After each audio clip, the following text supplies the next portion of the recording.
Hi, I'm going to talk about some foundational ideas related to perspective drawing and perspective.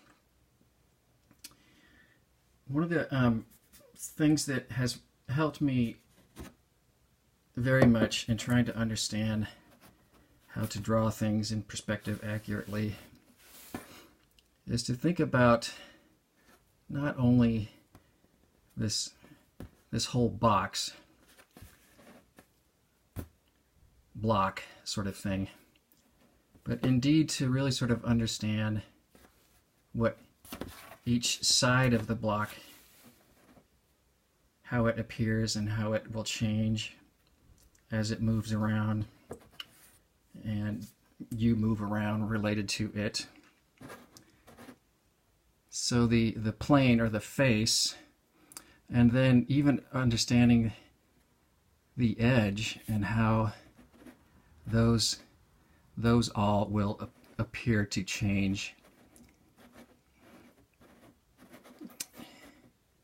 as things move around. And then indeed thinking of the edge having 2 points, each edge having 2 points, so that I understand when a point is going away from me in space, when a point is towards me, and I'm understanding if things are rotating around, or I'm rotating, or it's sitting in a certain way, how this point relates to this point, and how that relates to this point, that, etc., etc. So I'm going to start off with this blown up version of an edge with 2 points. And see if I can sort of explain some of this. One of the things that is critical to be able to do is to sort of understand in three-dimensional space how an edge is facing you, or how a line is facing you, or facing away from you, or going up and down, or side to side, etc. So one idea, one concept in the kind of perspective we're going to be talking about is to know that if I just go side to side, if this edge goes side to side, that nothing size-wise is going to change. And indeed, the distance from the midpoint to the endpoints will not change. And I can depend on that. And it's something I'll be using all the time.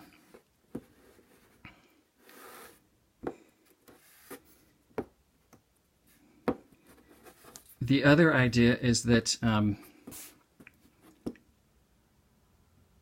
when we're looking at something straight up and down, once again, if it moves just side to side, that nothing is changing except for the position side to side in your drawing. And once again, the midpoint stays exactly the same there as it is there, etc. The same is true for going up and down. When I'm looking at this horizontal line, side-to-side line with 2 points on the end, and if I'm going just straight up, the overall size, technically it doesn't change. Just pretend it doesn't change for a long time because it's so small. So when it shifts up and down, same kind of thing.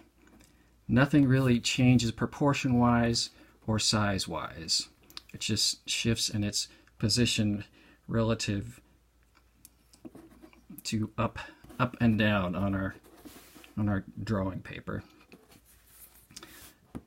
Same thing if it's this way. I don't have a whole lot of room on my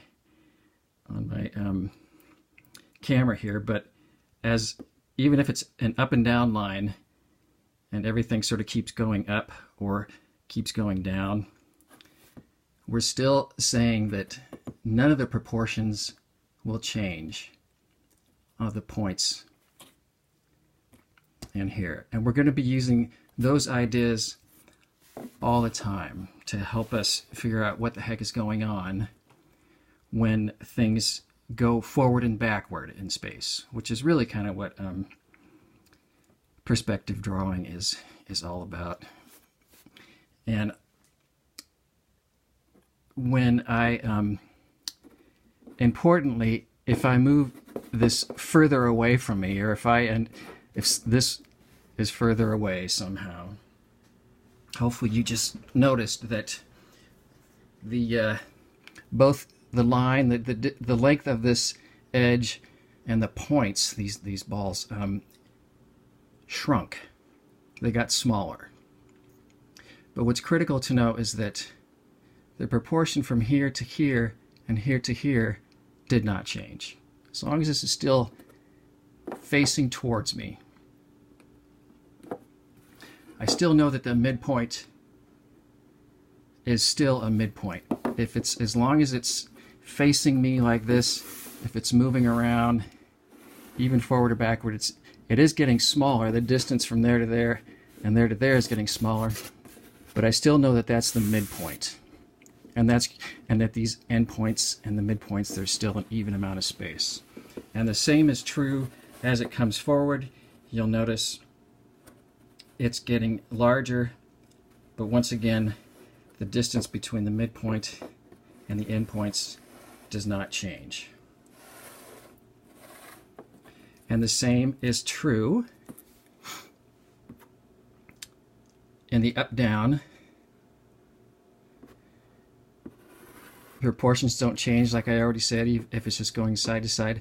And if I go back, then yes, overall it will be getting smaller. It will appear smaller. I'm very careful about that. It's not changing size, actually. It just appears that way. But the distance from the endpoints to the midpoint is still proportionally the same. So it's still going to be right in the middle. The midpoint will be right in the middle. And as it comes forward, same thing. It might be getting distorted on this video, so don't let that freak you out too much. But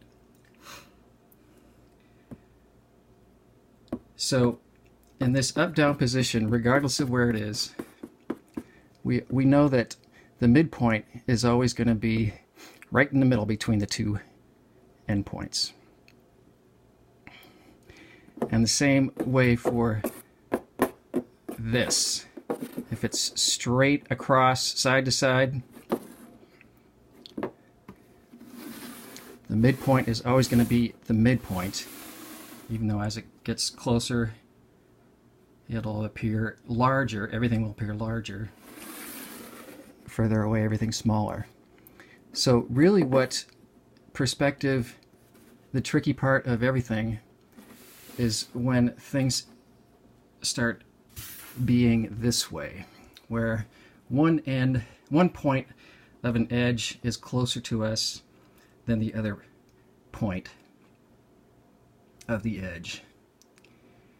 And so this is when both things will appear to change in size as they're getting further away from us.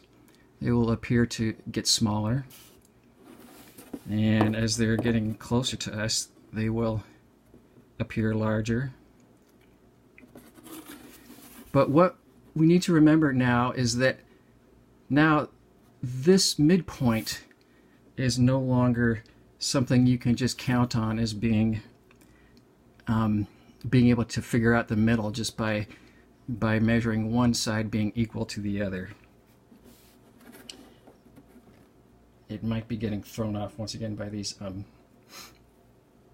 the ping pong balls, but that's the important thing to realize, that once things are starting to rotate and an edge is going back in space, that we got to figure out where that midpoint is now to help us figure out all sorts of things. And the same can be said for if it's straight up and down, and if it's tilting, if it starts tilting back like that, we can sort of say that's in perspective now. And the midpoint is now not going to be something that's just halfway between here and here. So those are a couple critical things to know about perspective and thinking about a line, how that line is aligned with the viewer, with you. Is it straight on with me? Is it flush facing me? Flat and horizontal? Is it facing me but vertical? Or is it angled somehow? So think about that. And I'm going to do some more later.